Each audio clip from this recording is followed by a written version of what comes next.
Bonjour à toutes et tous. Donc effectivement, comme vous l'avez compris, parmi les secteurs les plus polluants, donc prioritairement faire l'objet d'une bifurcation écologique, on a le secteur du BTP. Comme l'a rappelé Michel, en effet, ce secteur représente 33% des émissions nationales en comptabilisant les émissions liées à la consommation de l'énergie et celles liées au cycle de vie des produits de construction et de rénovation, ainsi que des équipements utilisés. Et de plus, la tendance n'est pas à l'optimisme, puisque le secteur du BTP a vu ses émissions augmenter de 8% entre 2014 et 2017 d'après Carbone 4. Rien que le ciment représente en fait plus de 6% de toutes les émissions de gaz à effet de serre causées par les activités humaines à l'échelle internationale.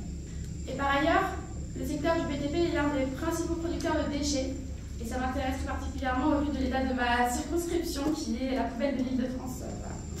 D'après les chiffres de 2020, du ministère de la Transition écologique, le secteur du bâtiment représente environ 19% de la production de déchets du BTP, soit 46 millions de tonnes par an. À titre de comparaison, chaque année, environ 30 millions de tonnes de déchets ménagers sont produits. 49% proviennent de la démolition, 38% de la réhabilitation et 13% de la construction neuve. Trouver des alternatives à l'usage massif du béton constitue donc une priorité pour le secteur du bâtiment, puisque le béton, constitué de ressources non renouvelables comme le sable et hautement polluantes comme le ciment, est non réutilisable.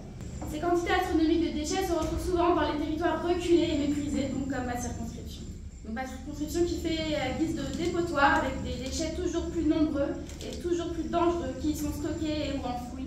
On constate en vérité que la majorité des matériaux actuellement utilisés dans le BTP sont dangereux pour les travailleurs et pour les usagers des constructions.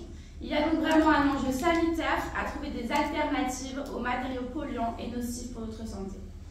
Il est crucial de changer de fonctionnement dans le BTP et de trouver des solutions écologiques et durables dans le secteur de la construction afin de réduire le bilan carbone et de respecter les engagements écologiques